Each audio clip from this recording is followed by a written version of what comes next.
તમારો વિડીયો સારો છે છતાંય 10 કે 20 વ્યૂઝ પણ નથી આવતા, તો કદાચ તમે આ ભૂલ કરી રહ્યા છો જે ઘણા નવા યુટ્યુબર કરે છે.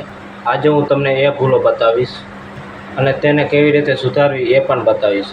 તમે કલાકો લગી મહેનત કરી વિડીયો બનાવો છો તો પણ 10 કે 20 વ્યૂઝ પણ નથી આવતા.